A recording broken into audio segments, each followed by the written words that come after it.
When I saw Higgsfield launching an AI plugin for Premiere, I thought I have to test this out. And that's what I'm going to do in this video. I'm going to try out the reframing feature, adding some objects in my current scene. I'm going to use the upscale feature and just generating an asset from scratch. Let's jump into it. So I'm here in Premiere, but later on I will also show the After Effects version. Basically, you can access the extension by going to Window, Extension, and then Higgsfield. You can get it by using the affiliate link down below. Now let's click on that and let's open it. There we go. Let's click on the arrow to go back to the home page. And as you can see, the Higgsfield plugin is there. And they have a few apps. As of recording, they have the draw to video, edit video, remove background, reframe, upscale. I'm just going to try out a few. So I'm going to just drag in this short, like an old short that I had laying around, which you, by the way, can download for free in the description down below. Let's use the draw to video first. So select the clip and then click on draw to video. Then it will automatically select this clip. Now I already found a big downside. I hope they fix this in the future. But let's say I have a timeline here with multiple videos. I can only select one video at a time, and it will always take the original video and not the edited version. So if you want to change something, you have to export the full version, or you just have to be lucky that the raw recording is already fine, which it is in this case. But I would love if it also works on a timeline where I can just select multiple clips at once, that they just are compiled into one. Anyway, let's get drawing. I'm just gonna draw something here, and I'm gonna enter the ID. I want a Scandinavian. Do you spell it like that? Probably not. I want a Scandinavian modern wall lamp. There we go. Yeah, we can also change the brush size and stuff like that, but it's not really important. This is just to select where you want this element, and then we press this button. And what I did notice is that the draw to edit feature costs quite a lot of credits, under 30, but that's just with this feature, because the other features, they're quite cheap, I would say. Now it's generating. You can also see this by clicking on this video, and then you can also see that it's cute. What I do really like about this is that it's really a tool, and I don't have to go to my browser all the time. I can stay in Premiere, which is really nice. And while this is generating, let's try out some other features. For example, the remove background feature. Again, I can just select the clip and then subject to keep the guy and mic, remove the background. This one is much cheaper. Let's hit generate and let's go back and let's see. I'm also going to use upscale, which is also quite cheap, 11 credits. And it's such a nice feature. It's using Topaz AI. So it's not just like a simple upscaler. It will make it really like high res. Now this is already quite high res, but let's see how much high res it can make it. And lastly, I'm going to use the reframe feature. I think this could also be really interesting. Let's see if I can make this vertical video into horizontal. And as you can see, for this one, the credits are a bit more. So do keep that in mind. Now we go back to the videos, and as you can see, it already is done with the wall lamp. So let's start with that one. We can just press on the download button and it will basically import it in the project. And then we can just drag it in to see what it looks like. Let's turn this layer on. And as you can see, this is 720p. So we have to upscale it, or we can use the upscaler. In this case, I'm just going to select it and then just scale it up to 100%. And as you can see, we'll make it sharper, and it will also add this lamp, which I think is really cool to see how good this works. And you can of course also use this to remove objects. This is how you can make your titles dance like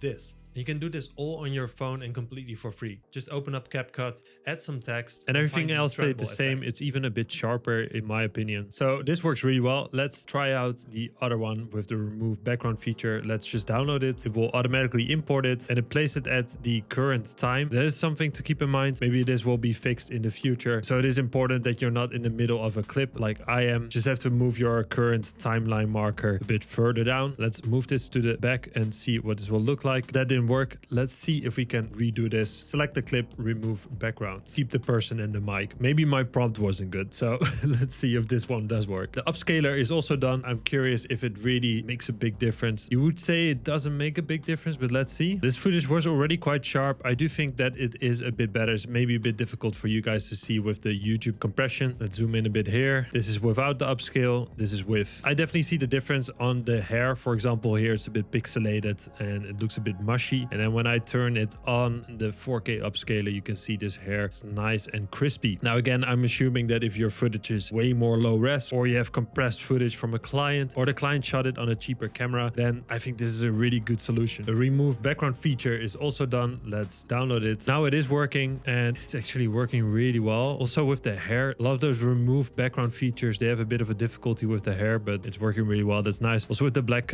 t-shirt and the black mic, normally it keys out out the mic sometimes. So I'm happy with this. And what I found out is they even use a Luma mat, which is really dope because you can also use this for effects later on. Cool. I also found out that you can just drag the videos in. You don't even have to use the download button. So you can even be like, hey, I want to drag this in. You can just do it like that and it will drag in the video, which works in my opinion even a bit nicer than downloading it. Now with the draw to video feature, I would have loved if it also used like an image gen like Nano Banana Pro, because then how it could work is just generate just this lamp and just slap it on top of the original footage instead of regenerating the full video, which of course when you regenerate the full video it will blend way better. But if it would use a image gen like Nano Banana Pro, it would save credits and it would be quicker in my opinion. But again, they just released this. I also don't want to be too critical. The reframe is done. Let's drag this in and let's see what it created. It's a bit difficult to see in this probably because this is a vertical timeline, but we can see it a bit what is happening. I think it did really well with the reframing, also adding the table, the background. It looks quite realistic. However, what I did notice is that because there are cuts in this footage, it changes the background after a cut. So if you input footage, it is important that you use footage without cuts. Still really cool. And even with the shadows, the voice is aligned. So how you can make your titles dance like